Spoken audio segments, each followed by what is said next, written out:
Hey, let's get it one time, baby. Back and better than ever. Welcome back, Friday Night Gaming Podcast, episode 12. We've been off for about 3 weeks on a hiatus, but we're back and ready to rock.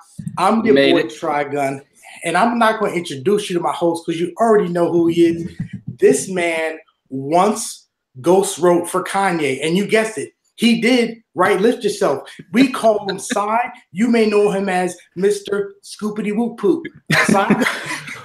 Go ahead and poop, poop. Bars. Spit them bars, son. Yo, what's up, guys? I'm glad to be back here with Try doing this cast, episode 12. Hey, baby, let's get it. Twitch.tv/ScytheX and twitter.com/ScytheX_. There you go. Shout out to Fly in chat. Yo, shout out. Hey, Fly. Shout out to Fly in chat. Appreciate you coming through. Listen. There you go, baby. You can find me on Twitter at Trigun4848. You can also find me on twitch.tv/Trigun411. I'm gonna try to be more consistent with that. It won't be impossible. I'll just have to stream one time because I haven't streamed in 4 years. Listen, I know, you know what I'm saying? I know my I just exited out. Damn, I was gonna hit that Drake. Anyway, welcome back, y'all. I'm so in for this episode because I feel like we've been gone for a minute. We'll be back up in a while, man. Yo, bars. Yeah, and it's mostly to keep it 100, you know, to keep it real. It's been my fault. Just life, not even really my fault. Life comes at you fast sometimes. So like, definitely hit me in the mouth last week. Had family over. You know, people squeezing your cheeks, you know, hey, I ain't seen you in 30 years, you know, whatever. So little man's first birthday. Shout out to L Dog. Turn 1. That's my boy right there. Hey. But you know, we're back doing it big. You can find us on iTunes, Google Play, YouTube. Make sure if you hit us on YouTube, make sure you drop that like, you comment and subscribe. And real quick, let's get a shout out. The last podcast we did it like 11:30 at night, 3 weeks ago. And shout out to the person that hit the dislike button, my boy. Who is that guy? Damn. How we gonna get 9 likes and 1 dislike, bruh? Come on, man. We on the struggle bus. That's like going up to a homeless dude, giving him 9 pennies and then kicking him in his balls. Like, come on, man. Like, hey, why you gonna dislike us, bruh? Come on, man. Anyway, make sure you hit that like button. Even if you know what, if you want to dislike us, if you got a thing for kicking bums in the balls. That's you. That's like finding a bum and giving him 1 French fry. Yo, for real. That's like, oh, you hungry? Here's half a fry with some stretching sauce, whatever. Come on, man. Anyway, wait, say that again. With some stretching sauce. I can't even, bro. This is too much, yo. This is the best episode we've had so far. Confirmed. We didn't even say nothing yet. Anyway. All right, good night, guys. See you later. Yeah, hey, this is outros. Nah, it's not. We actually probably get more views because people say this too long. Shout out to Sean. They almost messed up. Real quick, download us. I already said that. iTunes, Google Play, YouTube. Yes, sir. Leave a like or a dislike. It'll be live like roughly 4 to 5 hours after we sign off. Hell yeah. We're going to dive into what happened Friday night. And now, you know, this Friday Night Gaming Podcast, your boy Trigun's a fraud. I did not play last night, and I did not play 2 weeks ago because I got scabies. I had the family was over. Anyway, shout out to Gamer2323. I'm going to let Sai dive into what happened Friday night because he's the only real gamer on this podcast. Facts. So, Sai, go ahead and hit the people with what you did last Friday or whatever, or this past Friday. Well, I'll start with last night. Okay. That's what she said. Yeah. We played D2. I was actually we did the raid. We're trying to what's a raid, sir? Yeah, I don't know. It's something that you never play ever.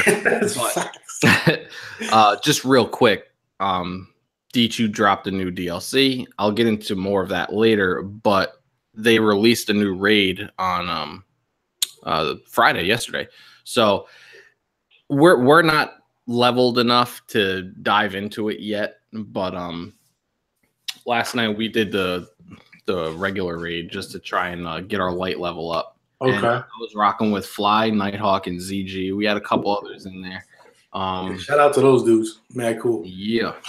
So we were doing that all night. We had a good time. The thing is with that is it's nice to be able to do like a group activity like that, because Fortnite you kind of like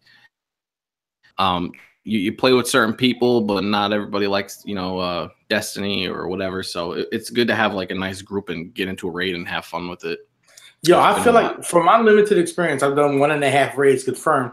Yo, isn't it? Don't you feel like or get the sense that like I feel like Fortnite squads is almost the way we play, especially me and Sean. It's almost like a free for all versus I feel like a raid is a lot more coordinated and like team oriented. It truly is more team oriented because I mean, some crazy people do it. They'll try and like solo a raid. I don't know how it's even possible because there's parts where like you really need the other players to step up and do their thing because otherwise you're not going to continue. So yeah, no, that's true. It's definitely team oriented and it's a lot of fun. Hell yeah. I would say I think it was 2 weeks ago. It might even been 3 weeks ago, but I was playing Fortnite with Cantankerous and Sean's. It might have been 2 weeks ago when the other day because you weren't around. Oh, no doubt. But I was playing with Cantankerous and Shanza. Now, I think it was our first game because I took over for Gooba. Gooba had to bounce, and so a slot opened up. Shout out. Yeah, by the time I got on, it was like perfect timing. It was like passing of the torch. There you go. So we played a couple games, and then I think it was maybe 3 games in. It was like a normal game. We dive in, we start grabbing materials, we start looting chests.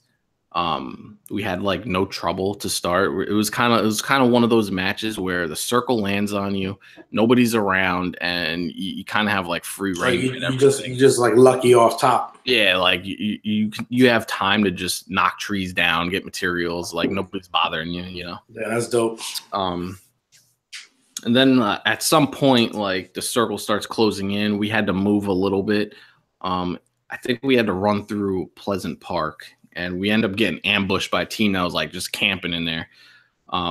Damn. And that's the worst. Yeah, we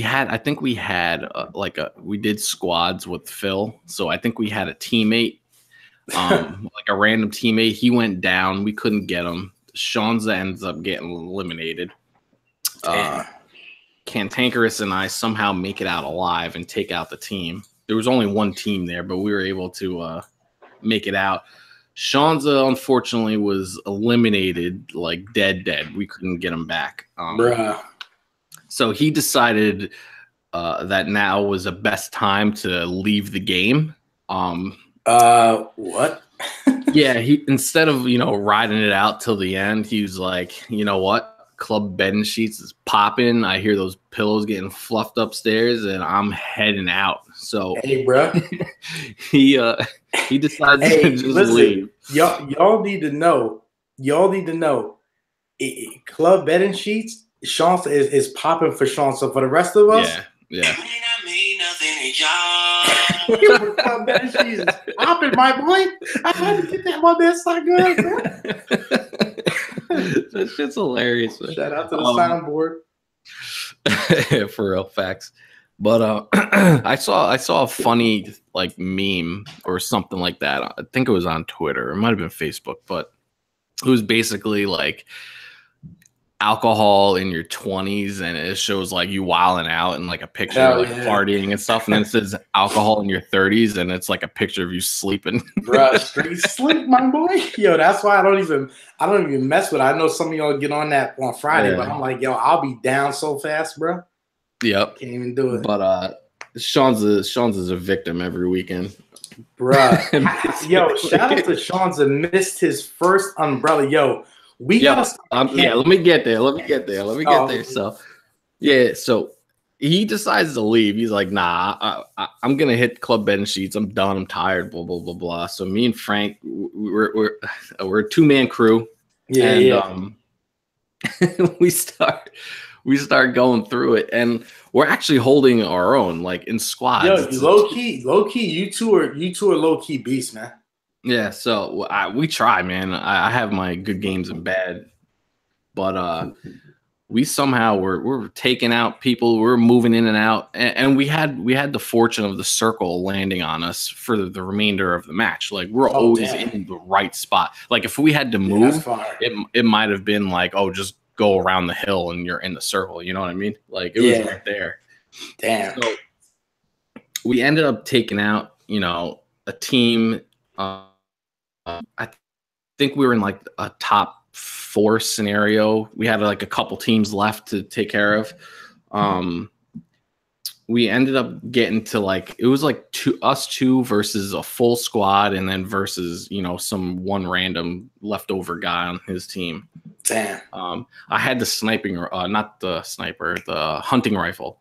That's like one of my favorite guns, man. That thing. That's crazy because I can't even use that joint. It hits so hard, and I did mad damage. I hate trying to lead with the sniper scope. I love having the crosshair. You know what I mean? Yeah, like over the shoulder, crosshair, bang. And that sniper is tricky. Yeah, so we're in the circle. I see this guy trying to creep. I think he might have even been a bush or something. So I hit him with the hunting rifle. It takes the bush away, and then I hit him again, and boom, he's down. And it was like a 2v4, and this, it's the final team.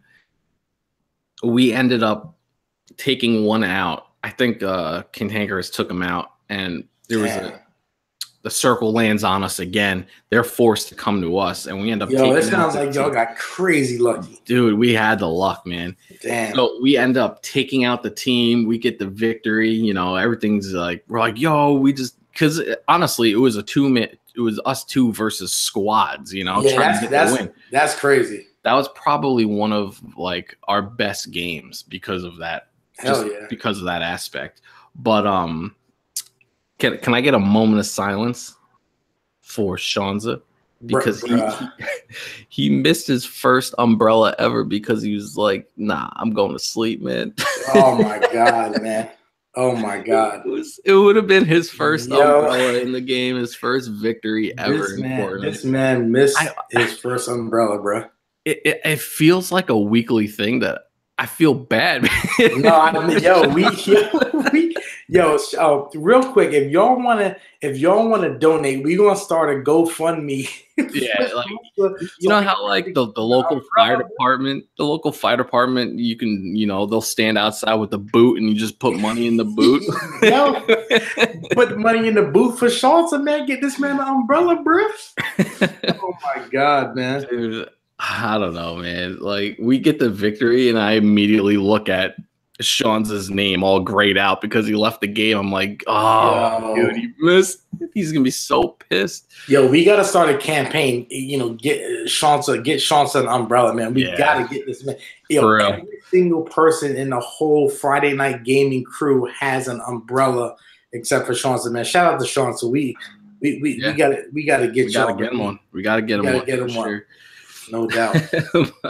But I mean, I don't remember exactly what happened 3 weeks ago, so I'm gonna end it just 2 weeks. But Shanza, we'll get you one, man. Hell yeah, man. It's like him missing out on the heist because he fell asleep early. You know what I'm saying? 3 weeks in a row, crazy, bro. We gotta get you that umbrella for sure. Yeah, no question, man. No question. I mean, I would say we'll just dive right into this week in gaming. I missed. Like I said, straight up, because I skipped last week. I had family over, and then last night, we got strep rolling around the house, baby a temperature. So I was like, yo, I need to go to sleep because I know I'm gonna be up at 5 o'clock, 5:30 the next morning. So I was just like, yo, I felt bad for Shanza because I told him, I was like, yo, I think I'm getting sick. You guys can't be coughing, whatever, but I'm straight. But I had to go to sleep, dog. Like it's just a crazy week. But so let's dive right into this week in gaming, man. So what you been doing? Well, season 4 in Fortnite came out, That crater though? Yeah, it's been much anticipated because, for basically all of season 3, we're watching this meteor just, appear and slowly getting close. Yeah, everybody's like, what the hell's going on? Like, what's going to happen? Is Tilted doomed? You see the articles. Yeah. It turns out. It was out. supposed to be April Fool's Day. I thought it was supposed to land, but. Yeah, that was the theory, but it ended up not happening. Yeah. What's the name? Season 4 starts out with Dusty Depot getting hit, and it became Dusty Divot. Yeah, I saw that. And the thing with season 4 is it ends up being a superhero themed season, and I think it's I mean, that's a genius move. Yeah, because here's the thing. It would have launched the same week Infinity War would have launched, but Infinity War bumped their release date a week early. So, So the movie came out, and then a week later, the new season started with the superheroes. So it would have been like around the same time. Yeah. But they were feeding off the hype anyway, and it ends up dropping a week later. And the new skins were good. They're cool. The dances are funny. Like, there's a lot of things in season 4 that's really cool. The dances are crazy now. Yeah, the first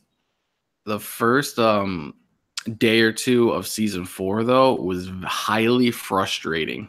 Oh, yo, mad text in the chat. Y'all was like, yo, it's broken. Like, the game is unplayable, right? Like, I don't even remember what half the problems were, but it was like my character would freeze and then I would end up being dead, like, out of nowhere. And you're like, what the hell just happened? Or like you're trying to shoot someone and it's not registering. It was very frustrating. It was getting to the point where it's like, all right, I need to play something else because I'm getting pissed off. And the same week, Destiny releases their new DLC. So it was kind of like a perfect storm where it's like Fortnite had my attention, and it's shifting more towards Destiny because there is a grind again. You know what I'm saying? Like, it's not. I thought you was like done with Fortnite low key. Like, I'm like, dang, so he ain't on Fortnite. I honestly haven't played it in probably a week. Damn. Yeah, Destiny has like my full attention right now because there's a lot. The story was cool and everything. There's a lot of things that you can collect, which was a problem in the previous releases because Destiny 1 was built on collectibles and all these things that you can get, and Destiny 2 didn't really have that. So there was like nothing to do after you beat the story, basically. Right, exactly. You do the raid. There's no, there was nothing else to do after the raid. The loot was crap. So this DLC is not the end all be all fix all type of thing, but it's a step in the right direction. You know what I'm saying? Okay, yeah, I feel you. It's mad people were upset. Like, it was crazy. Like, they were like, you took all the good things out of the first game, and right, exactly. So I'm enjoying it. I'm not overly, crazy about it, but I am enjoying it. It's fun to see people come back that haven't played it in a while, and it's like, you're seeing like, these old faces. You're linking up with them. You're doing missions, and it's a lot of fun. Destiny. The thing about Destiny for me, like, and we can talk about this, whatever. Like, Destiny is a fun game to me. There's a lot of haters out there, but to me, because there's so many games coming this year and so many good games that I'm trying to beat in old games, I'm just done with it because it's almost like a love-hate relationship. Like, I don't have time to keep saying, oh, you guys fixed now? Like, you know what I'm saying? So I'm just like, I'm done with it, but I might miss out on some good stuff, but I know you're like a Destiny guru, so I feel like you're always going to be tied to it. And you always hold out hope for it. Like, I'm a big shooting fan. You know what I mean? Like, if it's a shooter, I'm gonna try it if I can. And Destiny 1 hooked me so bad that hell yeah, hell yeah. I don't want to say like they have like my trust, but they always have my interest. You know what I'm saying? Yeah, it's a type of game where I'll always need to check out. Yo, you know what's funny? Yo, you know that meme where the dude is walking next to a chick and it says like something like Xbox, and then there's a chick walking by. He's like, yo, you always look back for that Destiny, bro. It's it's true. I was gonna say for the D, but that's what kind of it's true. You always looking back with Destiny. No matter what you want, you always looking back, bro. Let's be real. It's D1. D1 had me for like 2.5 years. I barely played any. I know. Yeah, you would get on, and that was when I was in my Rocket League coma. Yeah. You get on and be like, yo, try. You want to run Destiny? I'm like, fam, I'm playing these one. Here's part of the problem. When I first started playing Destiny 1, I've only played with like you and Sherm. Yeah. And then like I got hooked on it. And you guys left, and I'm like, "Fuck, man, what am I supposed to do?" I feel like that's when you discovered that. Yeah, you were like, nobody loves me. I have and then I feel like you found that community, ZG, like all people. Because like I went to Twitch, like you needed you kind of have to play with people. Yeah, exactly. That's basically how I found Twitch and everything. So yeah. I don't know, man. Destiny 2 is not perfect. It still has a lot of work. The Crucible, it still needs a ton of work. The Crucible is the thing that like kind of keeps you coming back, for me at least. It keeps you coming back when there's like a content drought. Yeah. But because the Crucible in D2 is so bad, that's why it kind of forced me out. Like there was nothing to do, you know what I mean? Yeah. No, I know. I feel you. And that's part of the reason why Fortnite became huge, because you have that competitive shooting aspect. So I don't know, man. I'm still gonna dive into Fortnite. I'm still gonna play other games because D2 isn't D1 like it used to be. Yeah, it can't suck you back in. Right, but for now, I'm all in just to get my light level up. Word. Wow, that would be tight. Yeah, so that's what I've been doing this past couple weeks. I also played. I started season 2 in NBA Live just for the hell of it because I was bored. I didn't know what to play. It was kind of before the DLC dropped, and Fortnite was kind of pissing me off. Yeah, you saw LaBreezy hitting them game winners. He was like, "Hey, bro, I need that live." Yeah, I felt inspired. And then GTA has like this money every time you log in. They'll record you logging in, and then they'll dump a lot of money. So I've been from GTA, every day. I've missed the last couple days, but I know you've been on it. Yo, you could, because from starting May 8th to May 14th, basically they give you $250K for the first day, and then every day you log in, they give you another $150,000. Yeah. So I've logged in every day, so I'm expecting the deposits are going to be from the 15th through the 17th. So I'm expecting 1.2 million in the bank come the 15th because I've been logging in. And see, I wonder if that would be fine. I wonder if it's just logging in, or because I've logged in. I've been in the shower and then I leave the shower and start killing people just because I wanted to. I don't know if like record like of you being active. Yeah, no, that's what I'm saying, because I was talking to Sean, so I'm like, yo. What if it's like if there's like a 10-minute minimum you have to play? But he was like, in the past, it's just logging in. So if you press online and you appear in your apartment in the shower, that's a login. So hopefully, you know what though, you know how like a while back they had a thing where if you log in, you get the 250,000. Yeah. I never logged in to collect it, so when I logged in, it gave me that 250. And then I logged out and logged in again the next day. It gave me the 250 again. It never recorded it giving it to me. So really, so what I did is I had to go outside the apartment, and then it allowed the world to kind of, because when you go outside the apartment, all of a sudden like the NPCs start calling you. It's like the game starts telling you, oh, there's new clothes and there's new updates and all that stuff. Yeah.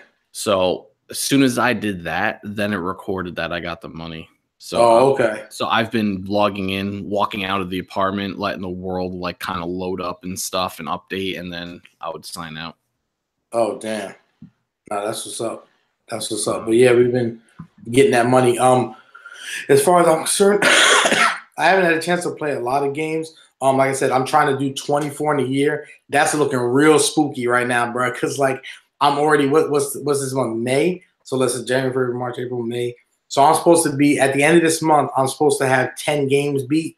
I got just beat God of War 3 remastered. Game was dope.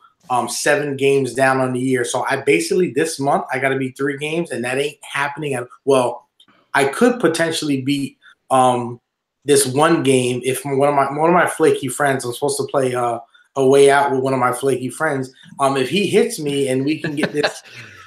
Hey, bro. Shout out to Sai. He's actually here. So if we can get this a way out, that'll be 2 games. But I'm actually knee deep in this greatest game of all time. Confirmed. Don't at me. God of War. But we'll talk about that as we roll through. So we're gonna just jump on the next segment. What's on your mind, Playboy? Hey, bro. Yeah. All right. Just give me 1 second. Yeah, no doubt. Look back at something. So all right. So basically, Game Informer came out, with this. I think it's the April edition. I don't know if it's the May edition, but. Oh, that top 300. Let me check. I actually have it right here. It's a different one. It's got Spider-Man on the cover. Oh, this one, yeah, I got them right here because I don't read them. I just put them on my desk because it's basically a good place to glass them. Yeah, May 2018. Yeah, well, the cover itself is dope. I'm getting hyped for this game for Spider-Man for sure. But there was an interesting article in the magazine about Vegas adapting gaming into their casino floors. Really? Yeah. And damn, that would be tight. Yeah, because you know how you walk into a casino and you see the flashing slot machines and all that stuff. See, and game, I feel like gaming has almost become, because I'm like, think about like a game like Golf Clash. Gaming and gambling are almost like it. Like Golf Clash is basically like a gambling game. Like I feel like with the advent of DLC, like Battlefront 2. It ended up being like a gambling type of thing. But but Vegas is noticing that ages, 18 to 18 to like 29, 30. I guess 30 is kind of the cutoff, but 18, in the 20s, a lot of those kids are just they're just walking by the slot machines. They're not playing, they're either playing table games or they're just there for the shows or whatever, the clubs. Yeah. And they're trying to figure out like, how do we get these people playing? Because, they make their money off of gambling. So, oh yeah. There's a company, it's escaping me right now, but they're starting to incorporate video games into the casino floor. And it's coming to a point where it's like, instead of like the traditional slot machines, you're getting like a challenge based video game. You know what I mean? Damn. So is it like do you play against some? See, I'm thinking to myself, like, do you play against somebody, or is it like PvP, or is it like PvE where they challenge you?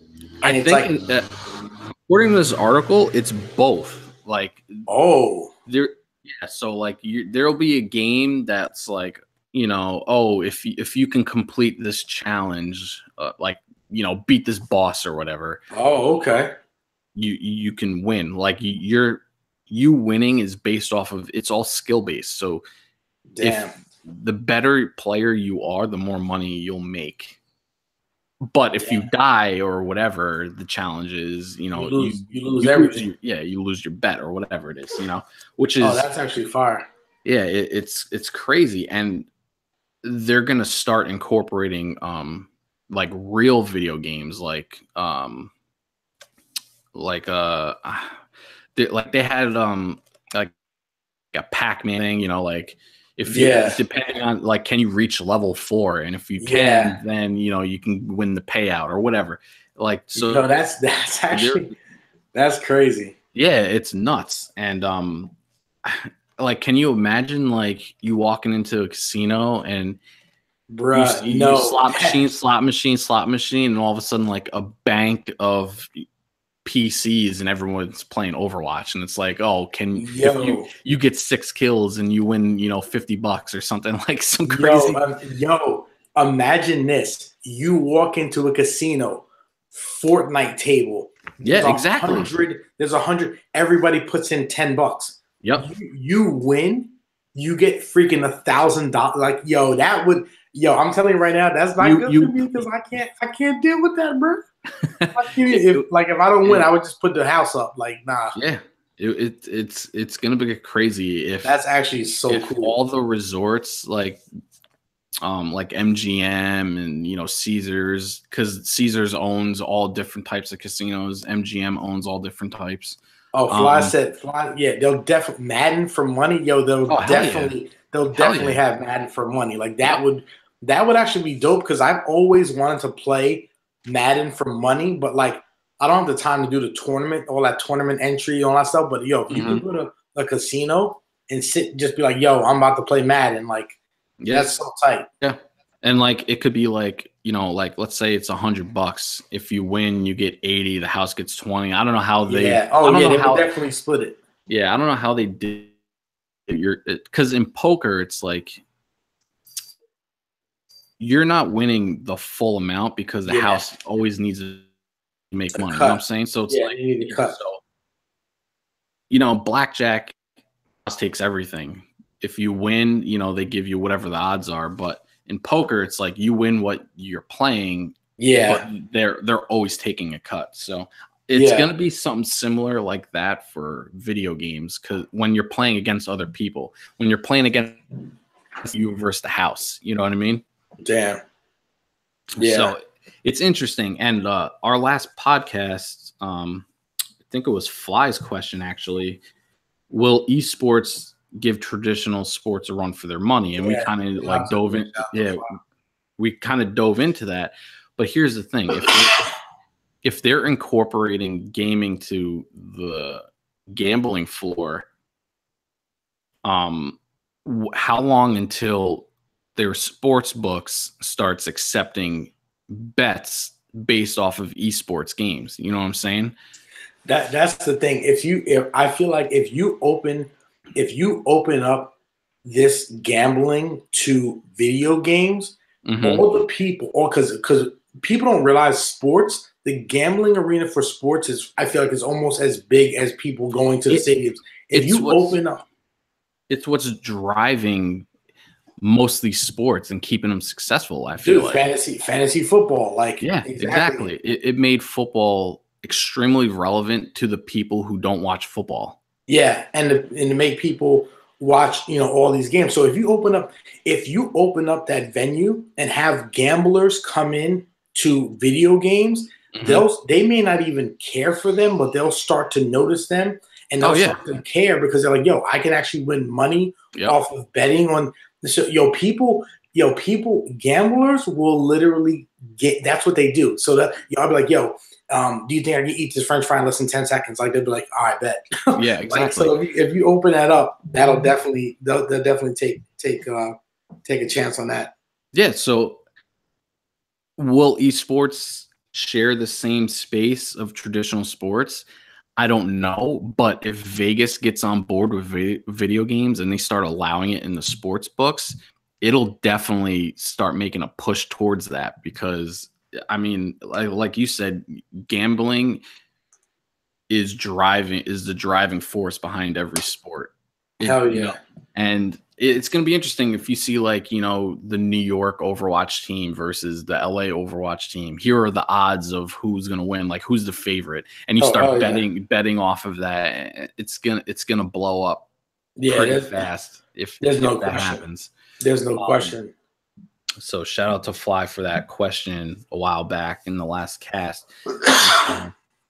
This article kind of just dove into, adding games to the gaming floor. And I thought it was interesting because for me, I love going to a casino I love hitting slot machines and all that stuff. So if I can go there and play like Fortnite and try to win money off that, this man got some chips down on Fortnite, some chips down on roulette, bro. At the same time, for real, like it's gonna make my day definitely interesting when I go visit a casino, bro. This man. Next time cycling to the casino, he might not come back, bro, because he might be. I might put 100 down on like Ninja winning the match or something. Like, hell yeah. So who knows? Damn. They'd be like, what's the over under on Drake getting 2 kills? Like, yeah, exactly. And there's so much you can do with that. That's gonna be nuts. It's gonna change the game for real. It's gonna change. Yeah. If they talk about evolution of gaming, like that's. Yep. It's the thing that you would never even have imagined that, but now with the advent of esports, that's why when people talk about the future of gaming, no, you don't really even know. Like the possibilities. Think about like a casino betting on a player winning a multiplayer. Like it's crazy stuff. But anyway, when you go to a sports book, like there's just screens on top of screens on top of screens of like, you know, horse racing, you know, whatever baseball games are on, you know, football games, basketball games, whatever. Like screens everywhere for everything. Hell yeah. And so, you know, I just said 5-1 odds on the 360 headshot for the win, bro. Yeah, exactly. Let's go. The prop bets that you could do in gaming is like, it's crazy. That's actually, people be yelling, switch your gun, like, because they want to get that money. But like do a no scope, like just that's actually mad funny. But like you're gonna have these old cats, you know, betting on horses, and then right next to them you're gonna have a 20-year-old betting on Ninja. You know what I'm saying? Like it's gonna get crazy, and you're gonna have these screens of all video games instead of just traditional sports. And that's kind of like that'll give esports the push. 100%. No, for sure. Real quick, I'm gonna jump into what's on my mind now. Listen, please don't unsubscribe. Please don't try to dox me. Please don't send a package bomb to my house. Shout out to Kaczynski. What's on your mind, player? I'm gonna tell you, bro. I know this is blaspheme. Sorry, no disrespect to Jesus of video games. I'm over Fortnite, bro. And I'm not only am I over Fortnite, I'm already done with battle royale style modes and games. And here's the thing, right? And people are gonna be like, oh, because you're trash. No, it's not even. I got multiple umbrellas. I'm decent at the game. I'm just, you know what it is. You know how you start doing something before other people do it, and then everybody starts doing it, and it kind of like cheapens the experience. You know what I'm saying? Like, I get what you mean, but there's also I don't know. Like, and here's the thing.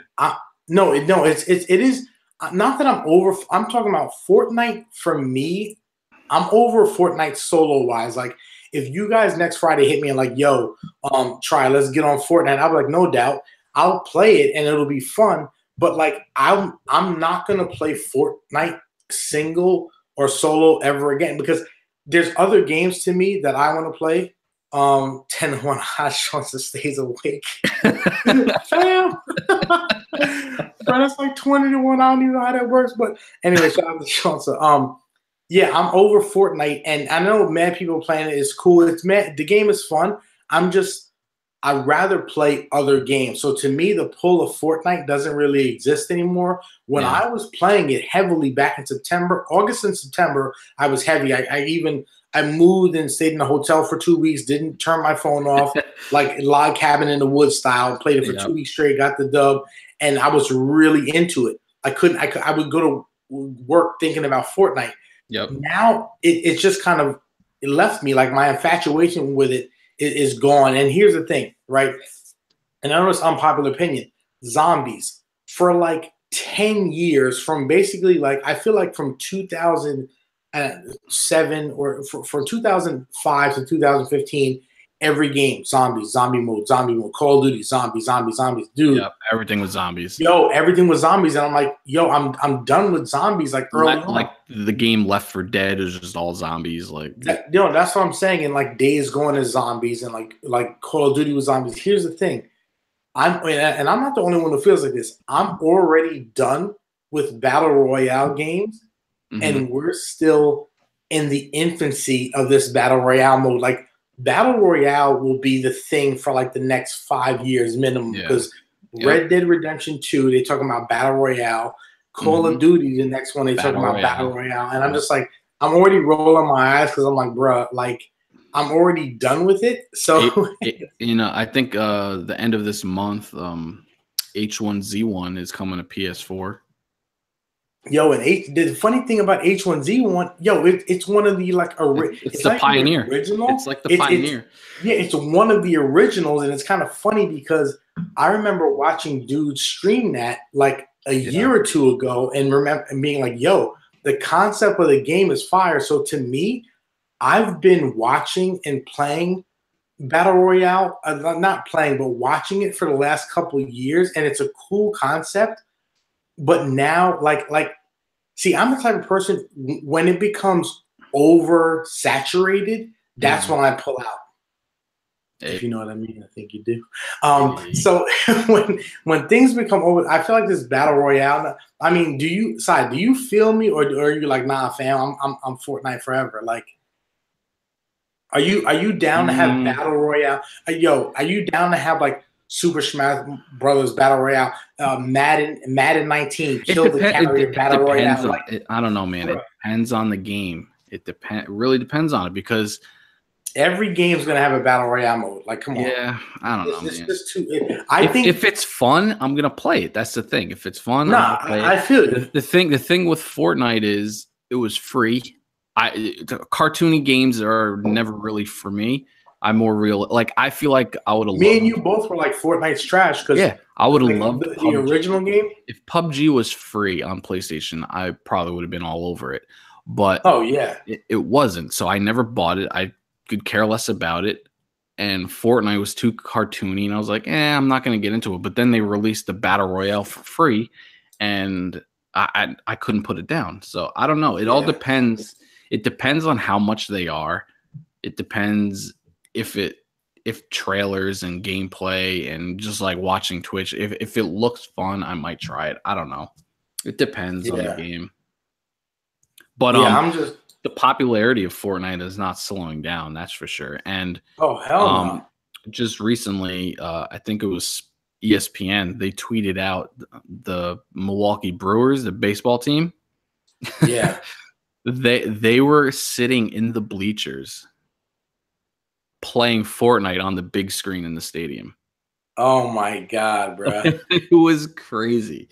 Oh my God. The players, like after their practice, they were just chilling in the bleachers, like playing Fortnite on these big screens in the stadium. I'm like, this is out of control.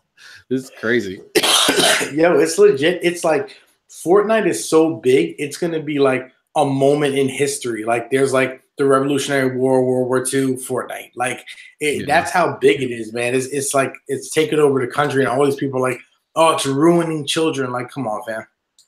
Like, what about the drugs and the bad parenting? Like, that's kind of ruining children. Anyway, I'm just like when they're like Red Dead Redemption 2 Battle Royale, I'm like, come on, fam. Like, in certain games, I just don't want to see it. I'm okay with H1Z1 for sure, and like other games that are designed for it, but like, I don't want to see Assassin's Creed Battle Royale. Like, come on, fam. Yo, that would be crazy, though. Yo, but that would be crazy as shit. Size the enemy. He's like, yo, Battle Royale forever. Let's do it. Oh my God. I like competitive like Battle Royale. I like competitive gaming, so I don't know, man. No, I know. I'm not saying I'm gonna love every Battle Royale. Yeah, oh my God, man. Every time somebody scores a goal, you disappear. Yo, for real. Oh my God. Anyway, we're gonna jump in. I don't even want to think of D2 Battle Royale. D2 Battle Royale, bro. I'm done. I'm done with this stuff. But Yeah, yeah, D2 has been a battle royale. Players have been slowly disappearing from it. yeah, that's actual facts. There's only like 100 left. Yeah, for real. We're gonna move on to the main event. You guys know each week we're not trying to fanboy this thing for Sony, so we try to hit Nintendo. We try to hit Trashbox. Xbox. Yo, perfect. I know that Xbox may not mean nothing to nobody, but we're gonna talk about it because I know there's like 1 or 2 people that still have an Xbox, and then we're gonna hit that God Station 4, and we're gonna talk these topics real quick. So, Yes, sir. not a lot to talk about, but we got a couple things. So, Si, I see you got down here this Nintendo applying for a trademark on the Zelda Triforce. Yeah, I saw this either this morning or yesterday that Nintendo is trying to trademark the Zelda Triforce symbol. Oh, damn. I thought they already did that like years ago. Like that's I would assume Zelda they had done that. That's been a Zelda symbol forever. So damn, I thought Nintendo already owned the rights to that, but apparently not, and they're fighting for it right now. Because I guess the whole, there's always been, a large fan base for Zelda, obviously, but this last game coming out is kind of like it brought in a whole new audience, the younger generation and everything. So I don't know. They're forcing, they're trying to get that trademark, and I guess whoever already has it is gonna have a problem with it. Because I know there's some companies that use that symbol. I'm always like, oh look, it's the Zelda thing, but it's like some company, So I don't know. It's gonna get interesting if they can get that trademark. Yeah, no, that will definitely be crazy. Nintendo ain't playing no games. They're trying to get that money. Yep. This Nintendo Switch Online, Nintendo's guys, breaking news: Nintendo is having online services come out in September of 2018. Hey, when this online stuff started back in 2003, but that's fine. 15 years later, it's all good. They're gonna start. They're gonna charge. It's gonna be like PlayStation Plus, Xbox Live. They're gonna charge for it. The thing with the Nintendo one is they're gonna charge for an online storage cloud because these micro cards are not big enough. You know what I mean? Oh hell yeah! People are already filling it up. They're trying to get larger cards, and they're gonna start having like an online storage where they won't need the card. It's all going to be there, but they're going to have to pay money for that. And Mario Kart 8 online, like the online part of it, I guess. Yeah. You're going to need the online service to play it. And the new Splatoon 2, if you want to go up against other players online, you're going to need that service as well. So hell yeah. You know what I mean? Oh hell yeah, and that's how you get people to do it, because people are definitely ain't nobody playing Splatoon 2 local, ain't nobody playing Mario Kart 8 couch co-op style forever. Like Xbox started this off the top. Like as soon as Xbox came on the scene, they're like, "Oh, you want to play Halo against other people? You need to buy this thing," Hell yeah, and shout out to PS3 because they didn't even have it wasn't online free. Online free for the whole life of PS3. Wow, that's so tight, and I totally missed that. So that was one of the biggest reasons why I went PS3 instead of Xbox. Yeah, nah, that's a smart move. I just had to rock.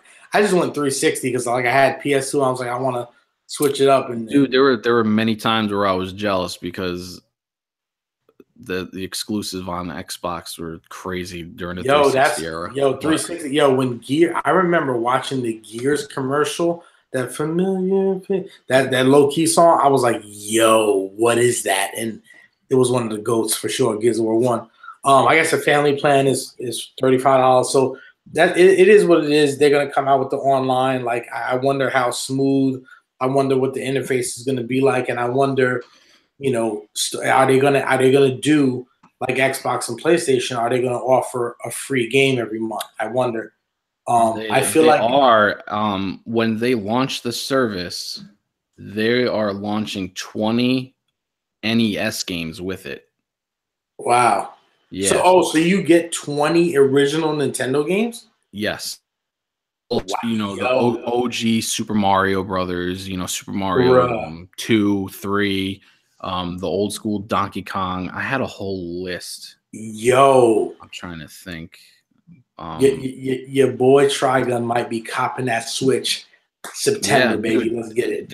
That will be a drive because everyone's into retro gaming, and that'll be a drive. Yo, if they drop it, Mike Tyson's Punch Out, fam, I'm copping that Switch. 100% they will. Guaranteed, guarantee they will. That original Zelda, like, come on. Original Zelda is on that list, so you will have that right off the top.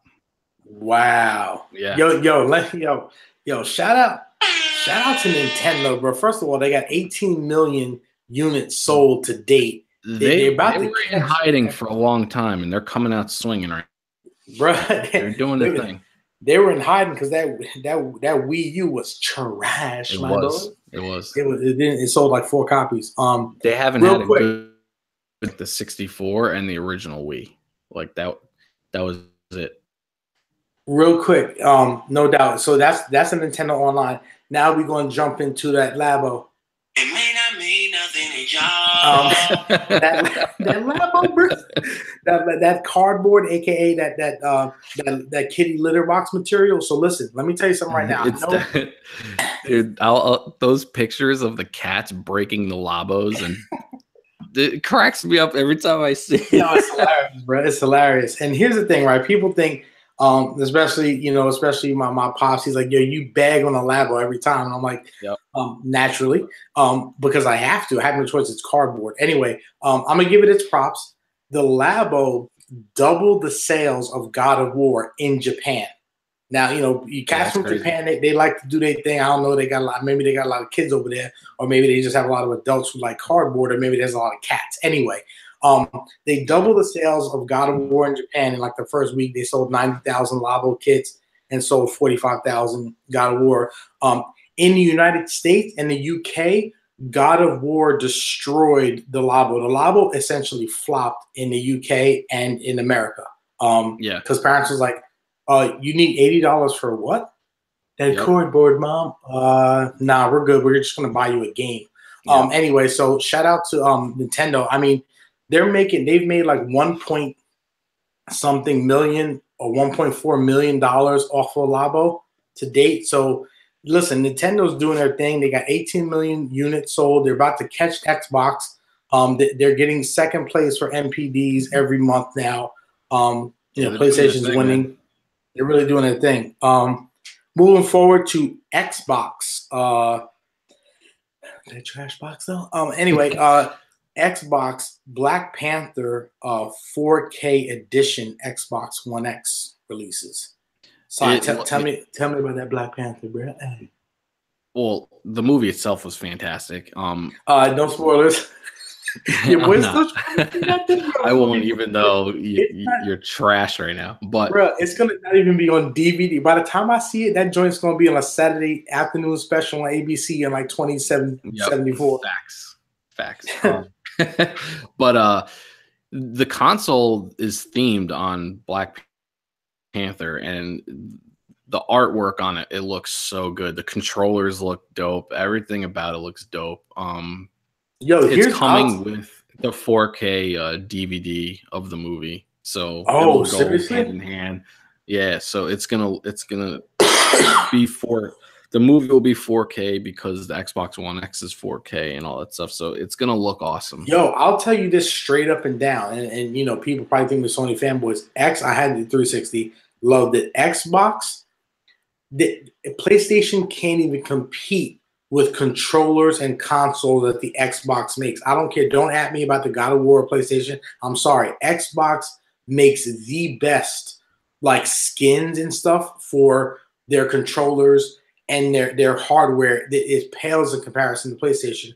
One of the reasons, I'm assuming, because that's the only thing they do, because they don't make games. But Xbox has the craziest, dopest looking. I remember the Gears of War red special edition console they dropped. No comparison. It's definitely fire. So I mean, I wish I was interested in. Yeah, it looks good. I entered a sweepstakes to try and win one because that's the only way I'll get an Xbox. Come on, bro. Yo, this man said, I win it.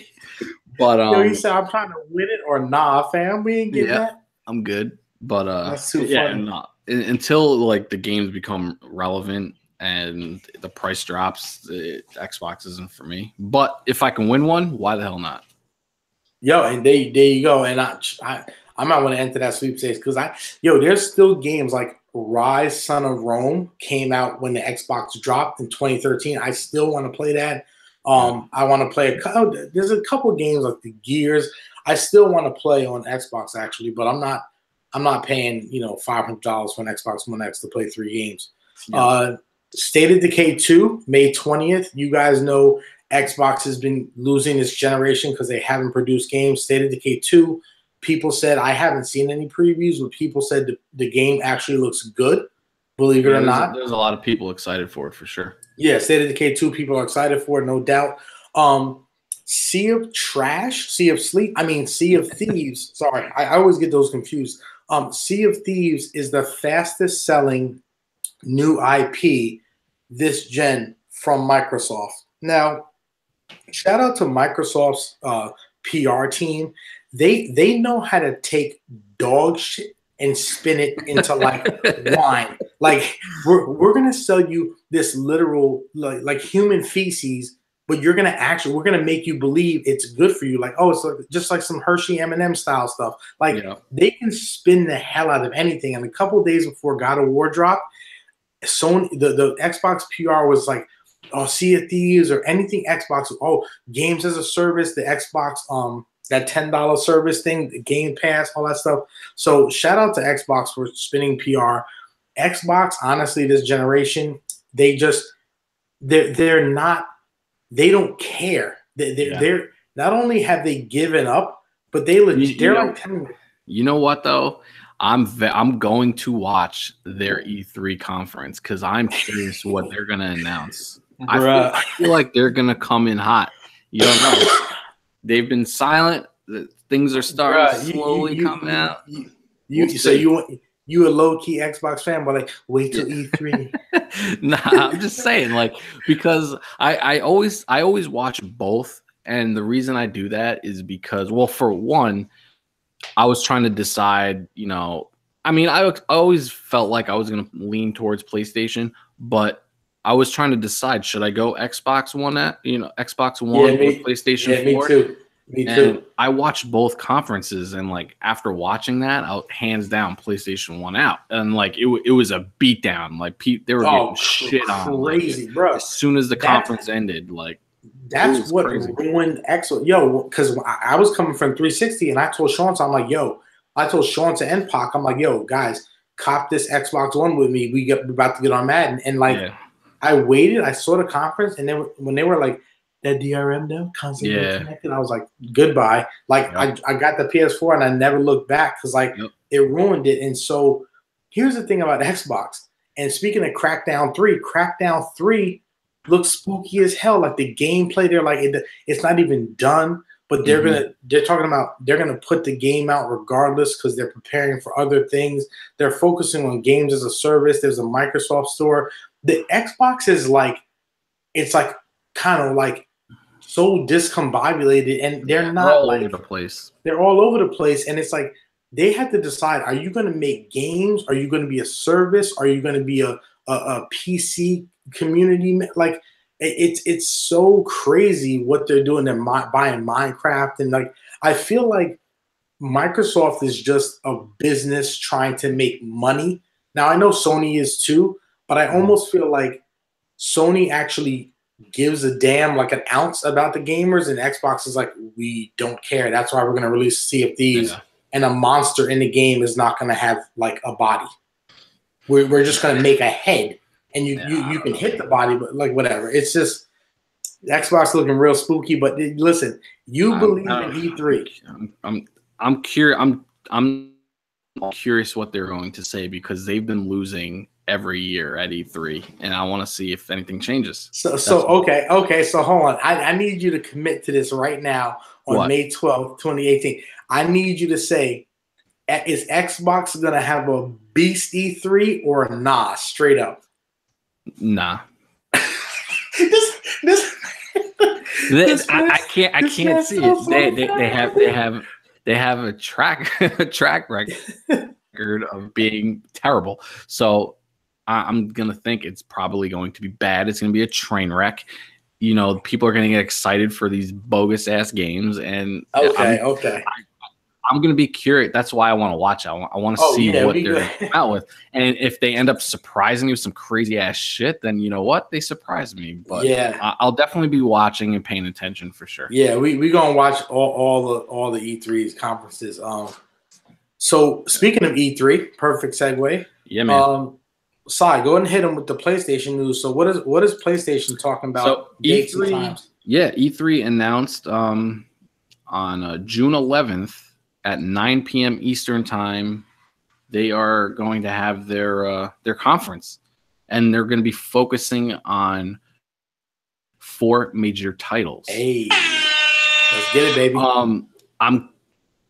They kind of already shot down that they were going to announce any hardware stuff. I feel really? it might be a little like smoke screen, and all of a sudden they're going to come at you with it, and everyone's going to. Hey, that would be tight. But if it's true and they're only going to focus on, you know, the games themselves and these 4 major titles, I don't know. We'll have to see. But what are the 4 major titles? Now, hold on a second. I'm going to tell you this right now. You remember PSX, PlayStation Experience? I'm telling you right now, I don't care about.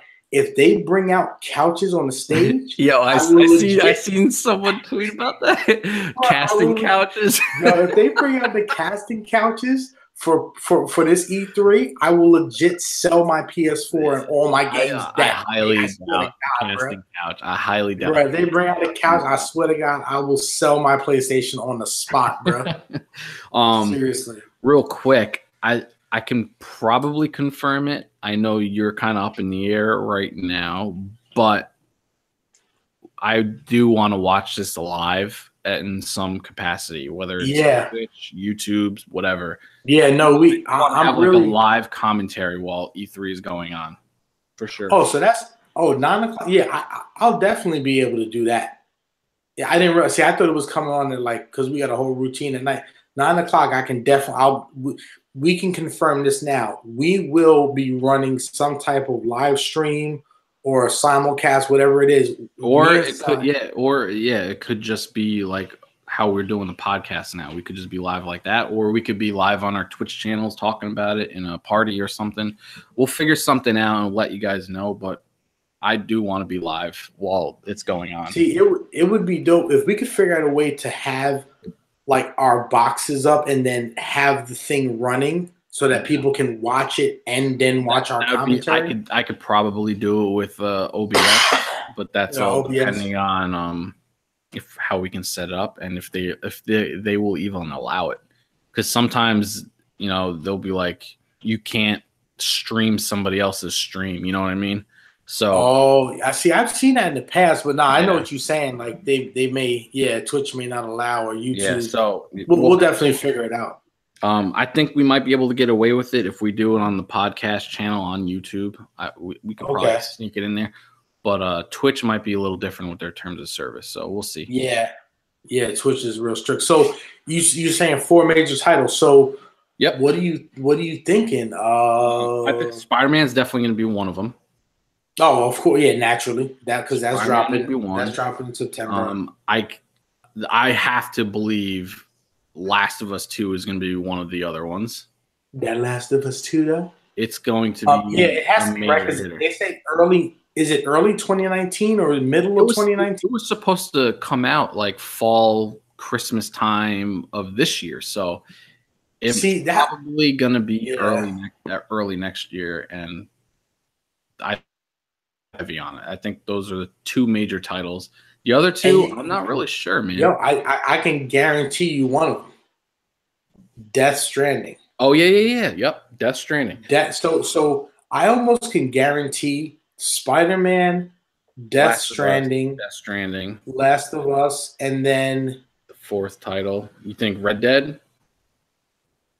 Oh yeah, no. It could. No, I don't know. It could be Red Dead. That's a major title coming out this year. Nah, but Red Dead is not an exclusive. So you think the 4 major titles are exclusive? Well, that Okay. I don't know. See, You're probably right. You're probably right. yeah, that's why I because Red Dead I played on 360, the So first one. So I'm Death thinking, Stranding is not all multi-platform. I didn't know that. I might have missed well, that. see, no, because Kojima came when he left freaking Konami. He came the dude Sean what's his name, Sean so and so. Spencer, Yeah, no, I don't know what I can't remember the his name, Sony but guy, right? Sean Spencer. is that his name? name? Isn't it Phil Spencer, the Xbox guy? Oh, Sean, I don't know. We all confused, but yeah. the president from PlayStation Detroit basically becomes human. That actually comes out either next week or the week bro, that's coming out. after. So yeah, that's coming out on May 25th. So yeah, Detroit's not going to be there. So yeah, that won't be yeah, there. Hideo Kojima is the guy with Norman Reedus, dude from Walking Dead. They're working on Death Stranding heavy, which they didn't even show gameplays, but like the stuff they've shown, the cinematics have been like off the wall. Like the thing went down his throat, and then there's a baby in his stomach. Like it's been mad crazy. But Kojima's a beast. So all right, we can confirm, and if we're wrong, then you guys can dislike our podcast. The Last of Us 2, Death Stranding, Spider-Man, and then the fourth one we'll have to get back to you. We'll figure. I don't know, man. I don't know what it could be. Oh no, it's not. That's not an exclusive. I was gonna say Division 2, but that's not an exclusive. But Division 2 is confirmed for E3. I can't wait for that. What else is confirmed for E3? Well, Red Dead Redemption will be there. Hold on. What about Destiny? What about Bloodborne 2? Oh, no. Bloodborne. That could be it, man. Well, it's not. See, I don't know how major that is, though. Yeah, I don't know. I don't think. We'll have to think on it. There's a lot of hinting towards Borderlands 3. People have been. Is that I never played. It's not an exclusive. No, I don't think it's an exclusive. See, are you thinking at E3 for sure? Are you thinking they're only? Yeah, no, it definitely will be. But are you thinking that Sony's going to do 4 exclusives or just 4? I think it's going to be exclusives only, and I'm trying to think of what that last one will be. Maybe they. You know what? Maybe they come out with Horizon 2. I would lose my shit, man. Yo, I still because that's one of your top games, right? Of all time, 100%. Bruh, dang. Do you real quick? Do you think this one will win awards? Bruh, I had to hit him with it, bro. I had to hit him. Horizon Zero Awards, my boy. Nah, I can actually hear fire bleeding through the microphone. Bro, that's too funny. If they drop Horizon 2 awards, bro. Horizon 2 awards, let's get it, bro. Then they're gonna drop Zelda the same year, Zelda Breath of the Wild 2.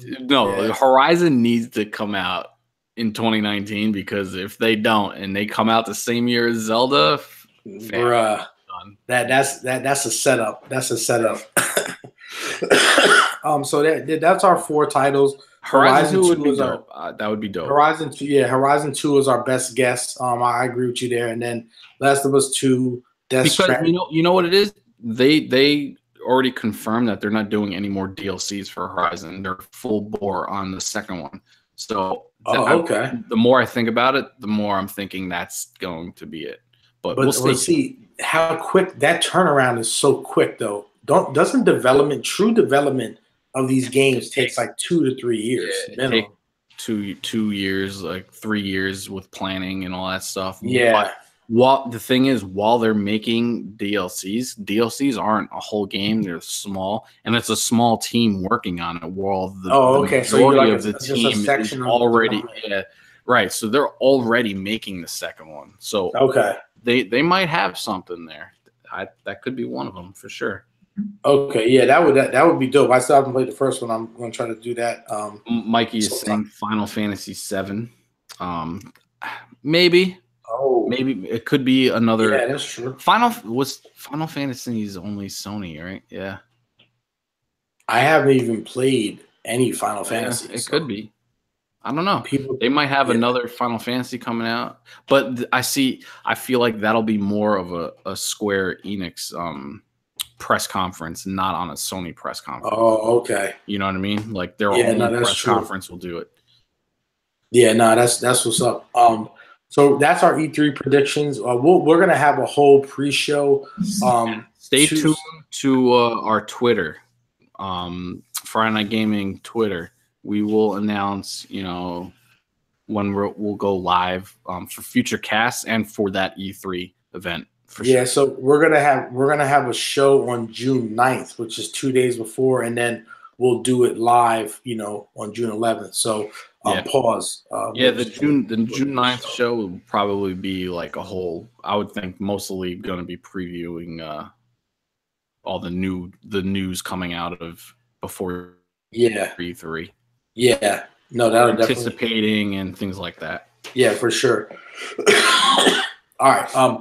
Real quick, just to mention these last two things for PlayStation. God of War is fastest selling Sony exclusive in history. 3.1 million copies sold in the first 3 days. It has a score of 95 on Metacritic. I am currently playing it right now. I'm going to tell you right now, on May 12th, 2018, God of War is the greatest game I have ever played in my 57 years on this earth. Confirmed. It is. Is it better than Sea of Thieves, though? Disrespectful. Bruh. This God of War is so fire, dog. Like, I'm telling you. Can you build a piano and play God of War? Bruh, I'm just saying. No, but I believe you can build a fishing pole and fish with your son in the game. I don't know. I can't confirm that. Anyway, this God of War is slightly better than the Nintendo Labo, and it's my game of the year. I can't wait to play it. I cannot wait to play it. I might even. Should I try to do a review of this game? Well, I don't know. Here's the thing, right? Here's the thing about me. So I'm a God of War fanboy, confirmed. Kratos is my favorite video game character of all time. I actually have a picture of his face tattooed on my lower back. Second of all, Norse mythology is actually Norse mythology is my favorite mythology. I love Odin. I love the show Vikings on History Channel with Thor. Right? I just love everything Norse mythology. I love Kratos. Facts. Are these vending machines? Are there vending machines? Are there vending machines? This man. Fortnite joke. Oh my god! There are not vending machines in this in God of War. No, so I guess it's a 9 out of 10. 500 wood into the vending machine. Do you get a fish for your son? No, but you do get one of those straps that you put a harness where you can tether your kids to it. With that. So. The game is phenomenal. When you guys play it, I'm not going to even say anything because when you play it, you're going to be like, yo, this game is legitimately crazy. I cannot wait, man.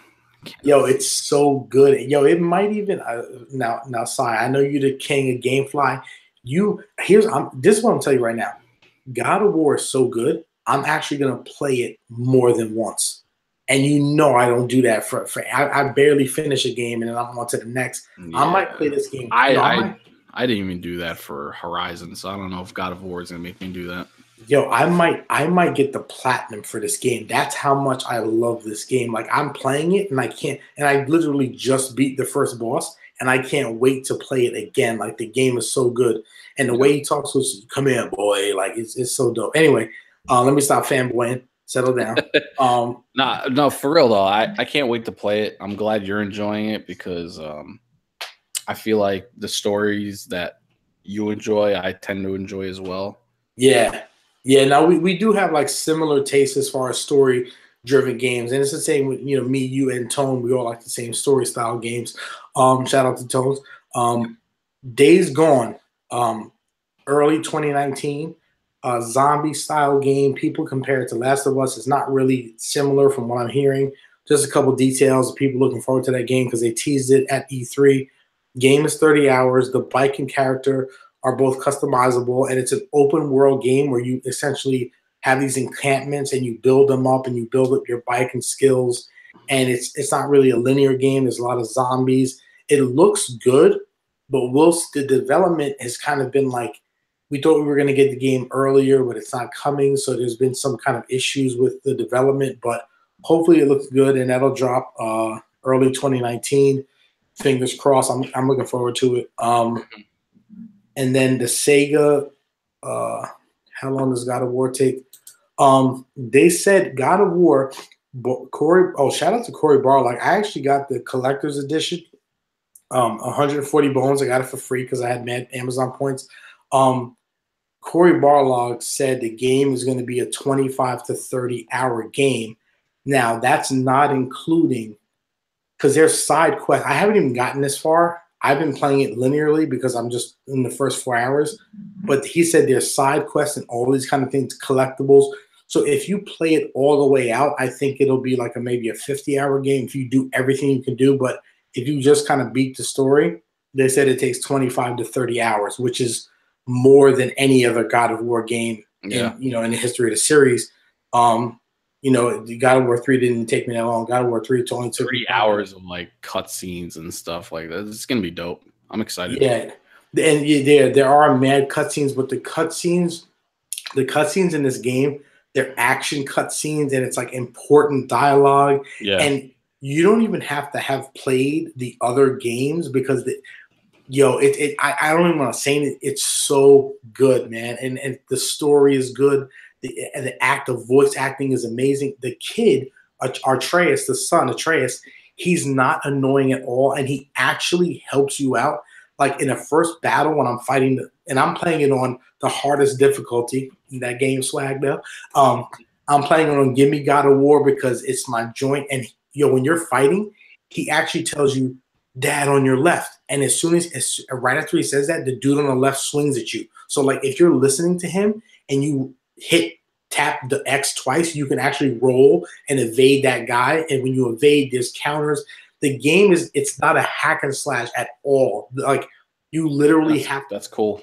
Yeah, you have to use skill. It's almost like Bloodborne, but like a little bit more casual. It's not as crazy as Bloodborne, but there's blocking and I'll stop there because I could. It sounds like how Hellblade's fighting was. Yeah, like you legit. If you start just swinging your axe, you're gonna die. Yeah, like off top. You have to dodge and block and stuff. Hell yeah, especially on Gimme God of War. Because that's the hardest difficulty. Anyway, moving forward, Sega Collection.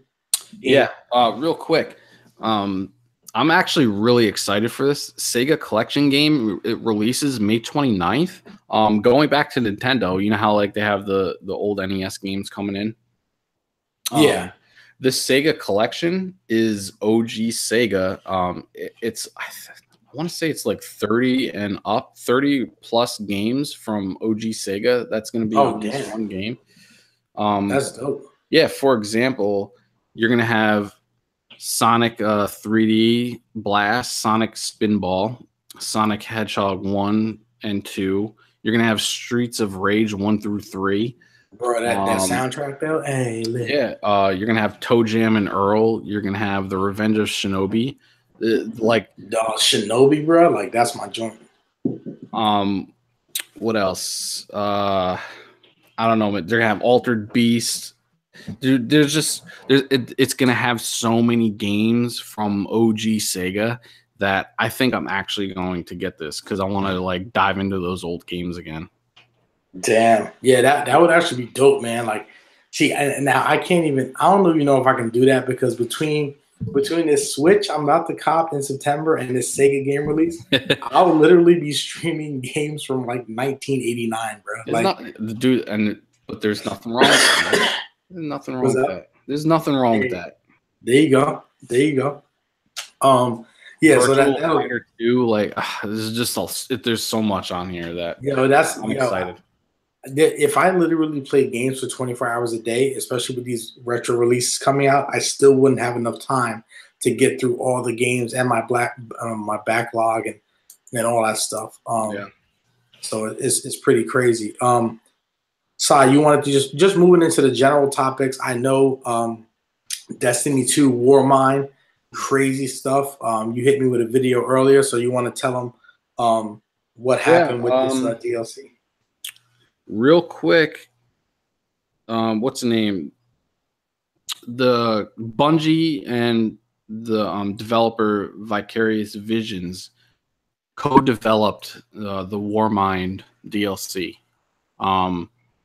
It's by far the best content in the game since it launched. Damn, they brought back the grind. It's harder to get your light level up, which has been one of the biggest problems of the game, it being too easy for the casuals. It takes a lot of hours and time, a lot of running around, finding things. Like it's not easy, and you need to put in the work to get the payoff. And that's exactly what I love. I wish they would have never fixed Destiny 1. Yep. That's what I loved about Destiny 1, the fact you had the grind like old school, and there was no quick. Everyone wants the quick and easy. Everyone wants the porter fort. Like, come on, dude. Like, make it grindy. Yeah, exactly. Exactly. So far, this DLC has been a lot of fun. Like I said earlier, it's not, the fix all, but it's a step in the right direction to the September update, which is from what I'm hearing from, because I think I told you how Bungie brought in, a lot of the gamers, the streamers, and they kind of you mentioned that. It was kind of constructive criticism. It was like a community, meeting of what do you want to see in the game and how can we fix it, blah blah blah blah blah. Yeah. So from what they all had to, all had to sign contracts saying they're not going to, spoil anything about the new update in September. So no, they don't really talk about what they saw. They did see things from the new update, and generally, generalizing it, they said that it's game changing. So that is very exciting to hear. But this DLC is a step in that direction, and it's awesome.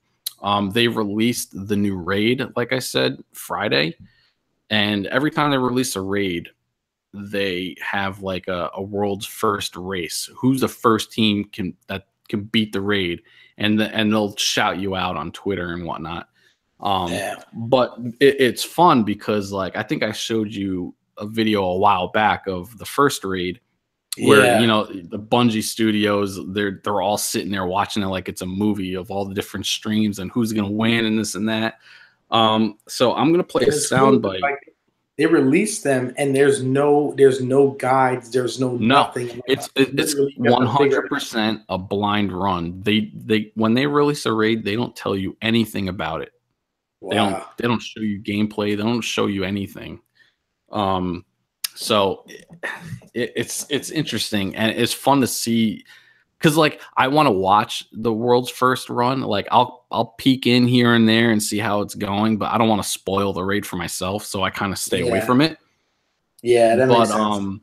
I'm not high enough like to do it yet, but I'm gonna play a sound clip of this is from Vicarious Visions studio of them watching the final kill. Oh, that's tight.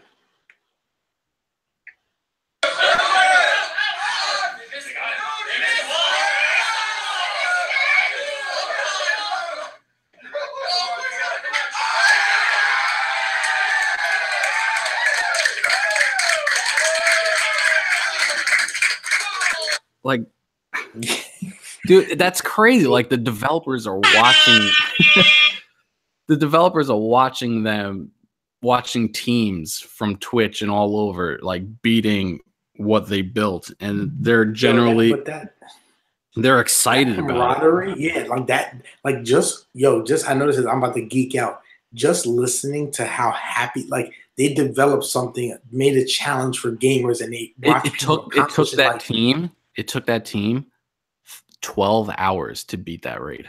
And it's not even that long of a raid, but they made it that challenging to figure out how to beat it. Wow. 12 hours. That's yo, bro. That's crazy. They went to work like for real, like legit. Yeah, it's crazy. That's so dope though, man. That's to me, that's what gaming comes down to, like a group of people. You're gonna create something, you're gonna create a challenge. See, that's what gaming to me is. You're gonna create a story that's challenging, and you're gonna watch people overcome these challenges and critical and creative thinking. Like all that stuff is so dope, man. That's why gaming is gaming is so tight, man, because it's all about people and challenges and just working through stuff, you know? It's just cool seeing them, you know, like, because a lot of times you don't see people that think stuff. people think devs are like some evil empire who just want they release money, the content and they're just wait for the money to roll in, but they're watching this, they're excited to see how the players complete the tasks that they built into the game, which is awesome to see. Real quick, with that being said, Vicarious Visions, who helped build the Warmind DLC, they added, like, I don't even know where it is, to be honest, but they added like a little puzzle into the DLC. And I saw that article. Yeah, somebody figured out of like how, I don't even know how, but they seen something. I don't even know what they saw, but they seen something in the game, and they're like, it triggered them to kind of like investigate it. You know what I mean? And they kind of just built off of it, and then it made its way to Reddit. And then when Reddit takes over something, there, you know, you have people, all different peoples chiming in and deciphering this code, and they're going down this, you know, rabbit hole trying to figure out what the hell this code means and everything. And somebody actually cracked it, and it led to a longitude and latitude number. And that number ended up being, I think it was in Saratoga, New York, like an actual place in New York. And Vicarious Visions is close to Albany, so they're close to that area. They found like some spot in the woods, and they hid like a treasure, like a care package type of thing in the woods. And whoever cracked the code in the game went to this spot in New York, and they found like a spear from the game. Wow. It was like, you know, coins, treasure coins from the game. They found, it's called the Valkyrie. It's like a fire, like explosion spear that you throw at your enemies.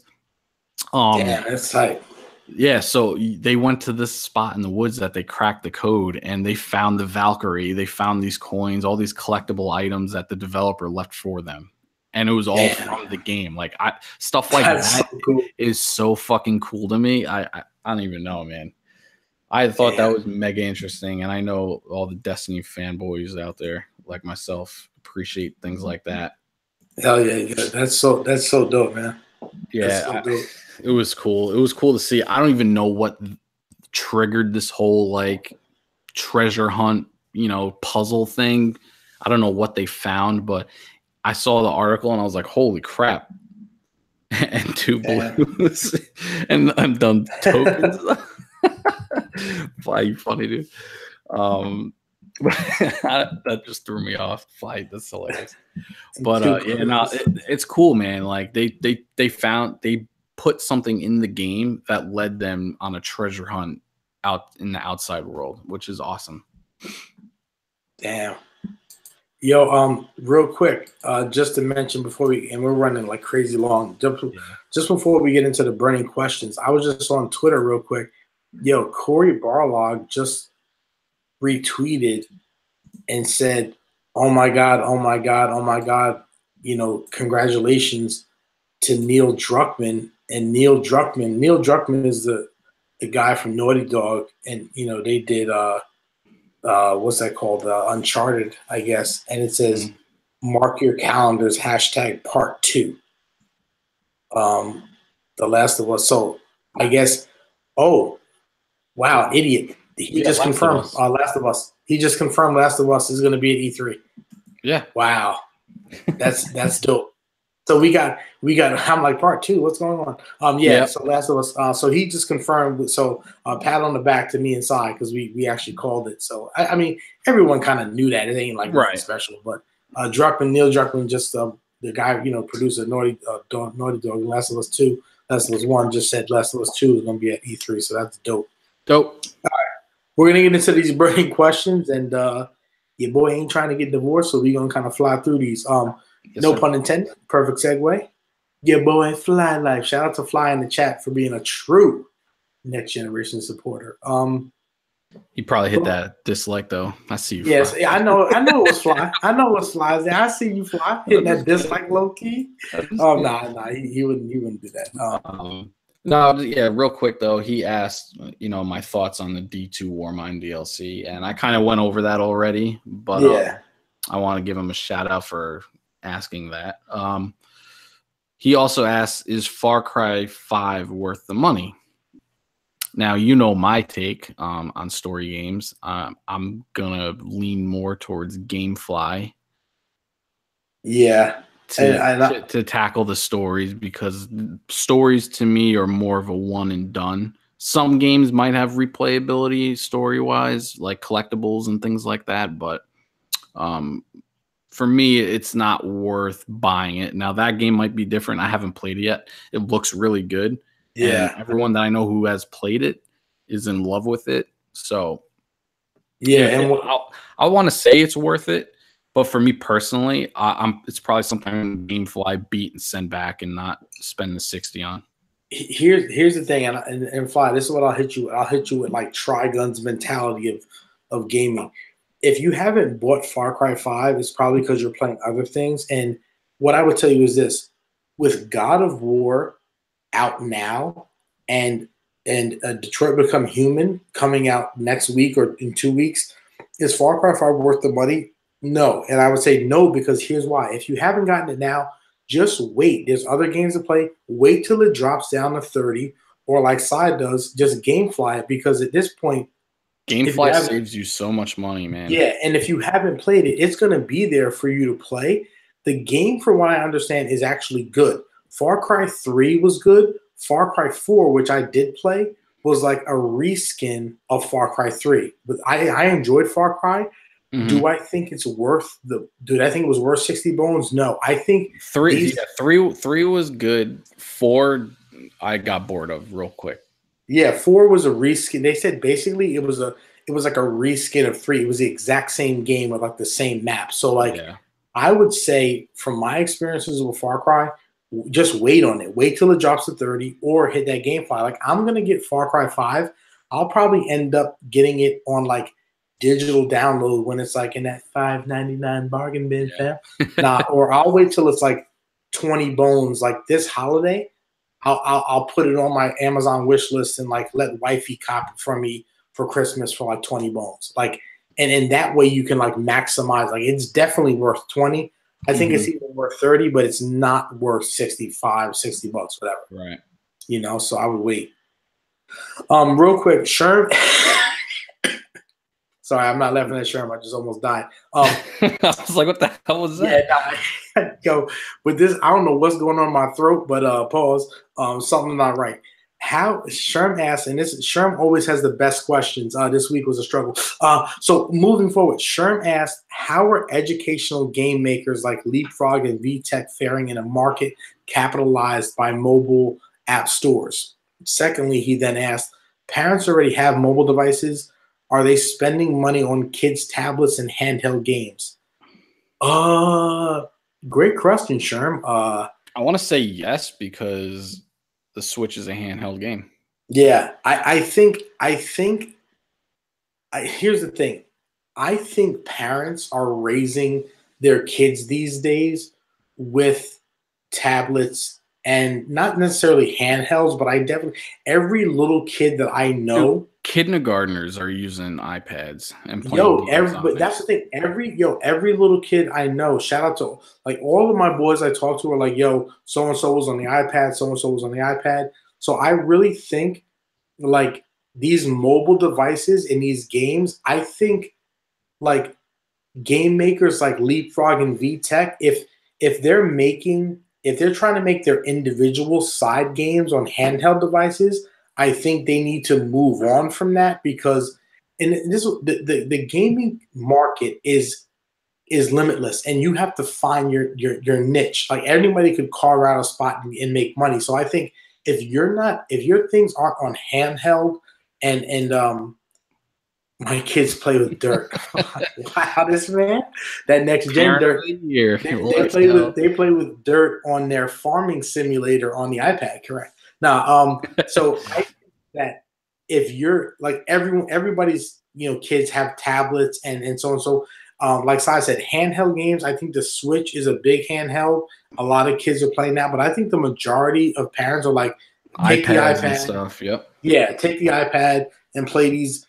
There's educational games on. Yeah. I mean, like math games and all kinds of. Yeah. So I think, and from my perspective, I think Leapfrog and VTech will be okay. Also, a lot of schools are supplying the kids with the tablets, so the parents might not even have to be buying it per se. Yeah, and I think like I said, like what I just said, the kids are playing it in school on their tablets, and so they'll come home and just download the same app on their mobile devices or on the tablet. So I really think mobile devices and tablets are like booming when it comes to games. And if I'm not really familiar with Leapfrog and VTech, but if they're making their own hardware for games, they're doing the wrong thing because people aren't buying hardware. Why would I buy a piece of hardware that plays one item when I could have a tablet that plays 50 games? So like, if they're not into the mobile market, then their companies are going to die. I'm just being honest, because you're not going to make a handheld that plays one game and still compete with tablets and stuff like that. Cantankerous is saying what specs and everything to look out for when building a gaming PC. I don't know the nerd lingo. Shout out to the nerds. I can tell you what I have for my gaming PC. I have a key to a keyboard, and I have the right click button for a mouse that I don't have the full mouse. Oh, so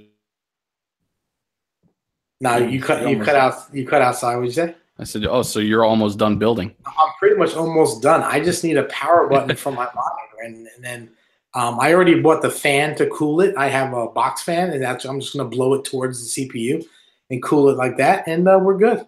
Hey, there you go. So, what specs and everything to look for when building? It depends on the games you want to play and how quick you want to upgrade.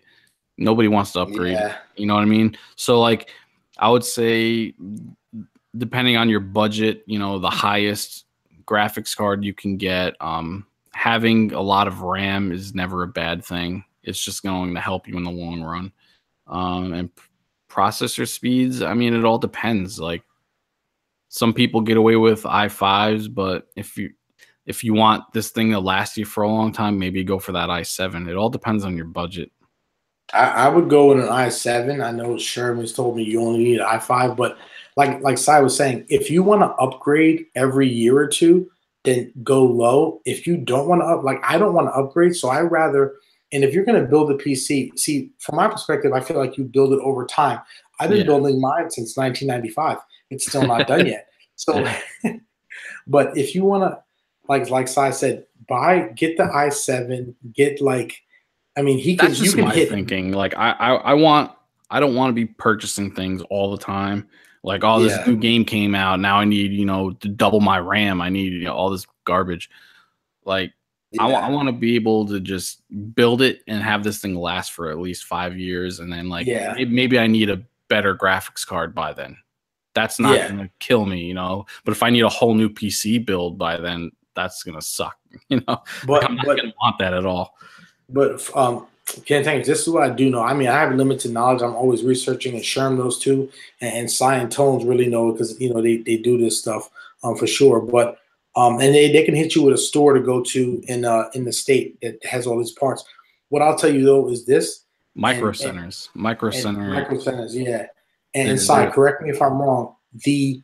Right now with this Bitcoin nonsense, are the graphics cards unusually at a high price?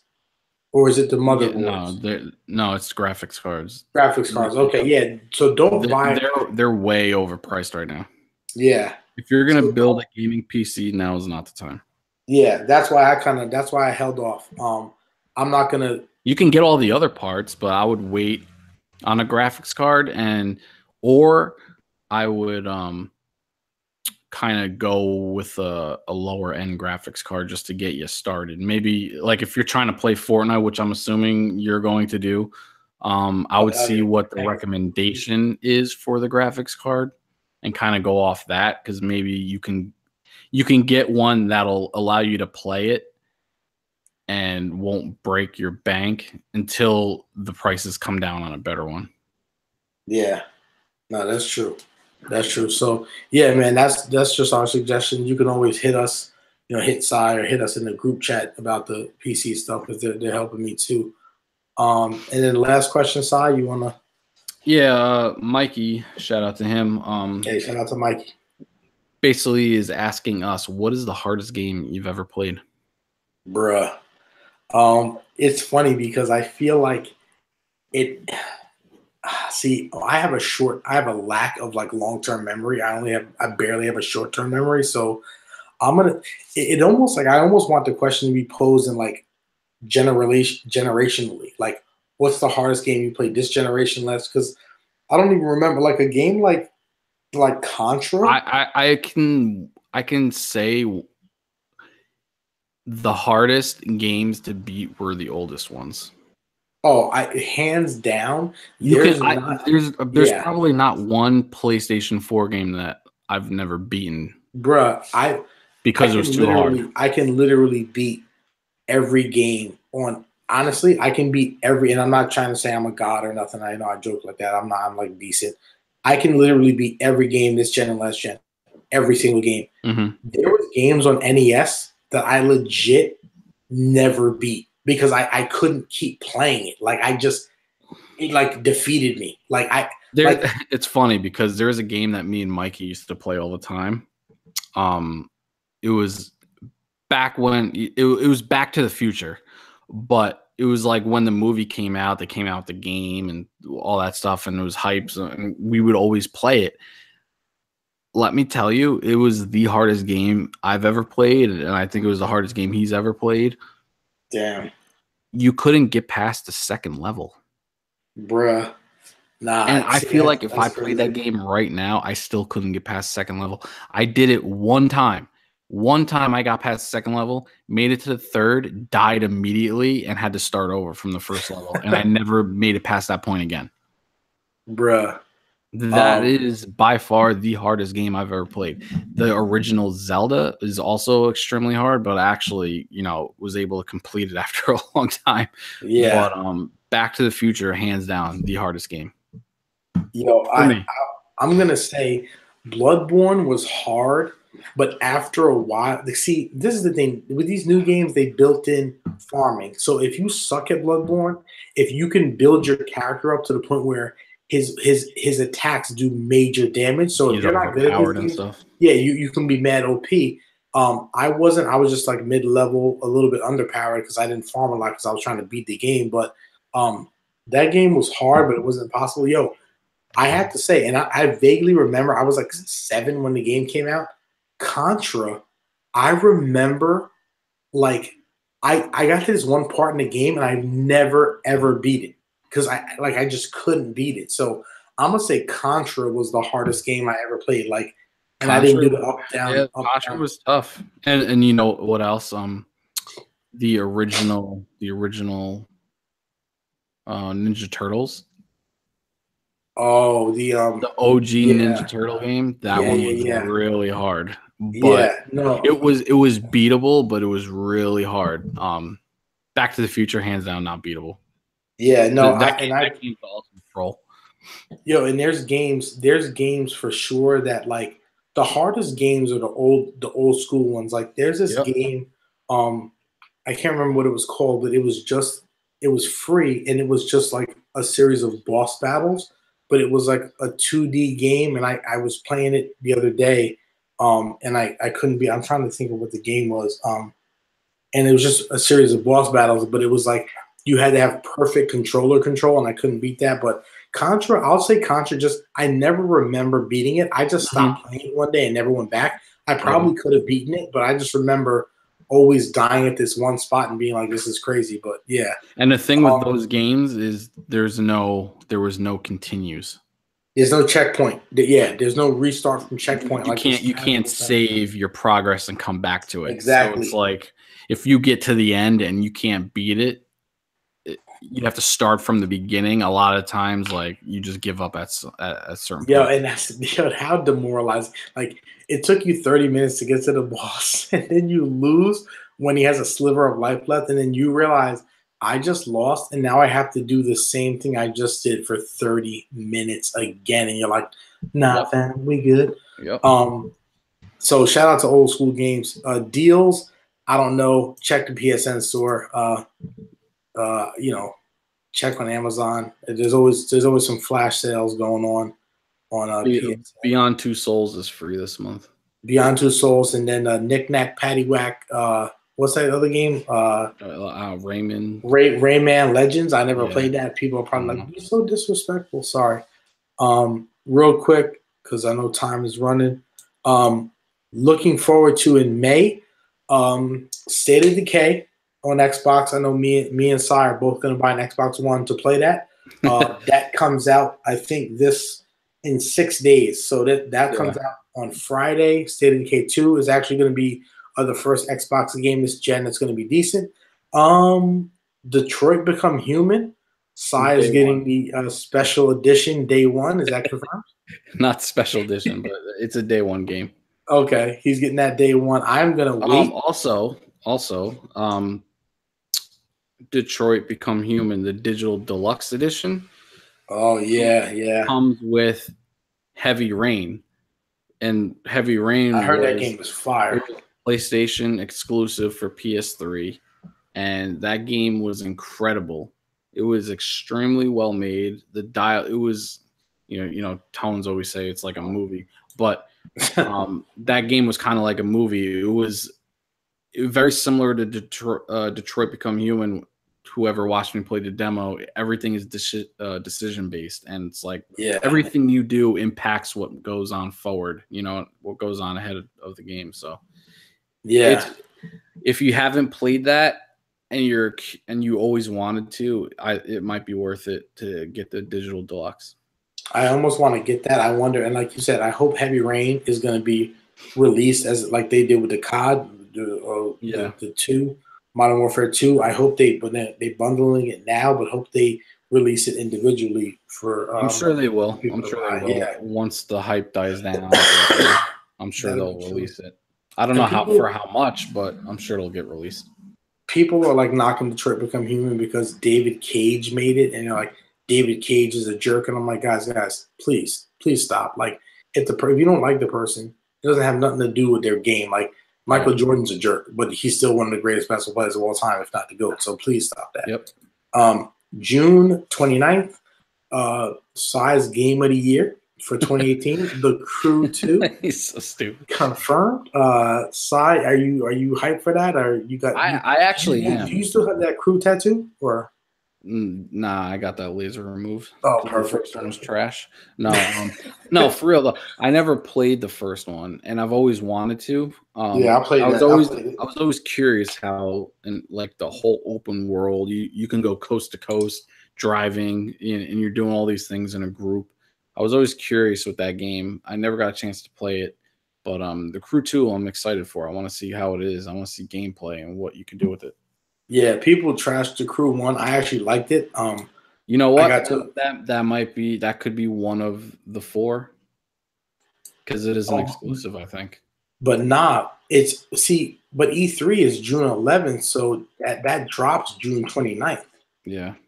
So I feel like a major title. Like I don't think the Crew 2 is like that big because people trash the Crew 1. So I don't consider like if you think about it, you might be right. Like it could be Horizon, like we were saying, or whatever. Think about they're going to bring heavy hitters. Like they just announced Last of Us 2. The Crew 2 doesn't. Spider-Man, Last of Us 2. I don't know. I don't know if the Crew is an exclusive. I'm not 100% on that. Oh yeah, that's actually. I'm not sure. Actually, that's a good point. But if it is, it could be something. I don't know. Nah, you're right. So real quick, let's dive into these outros. Si, you want to do your outro real quick? Yeah, man. Shout out to everybody listening. Fly, good to see you as always. Shout out to that 2-hour plus podcast. Yo, you know what though? It was good to be back. It's been a little bit, and we had to make up for lost time. That's all. Hell yeah.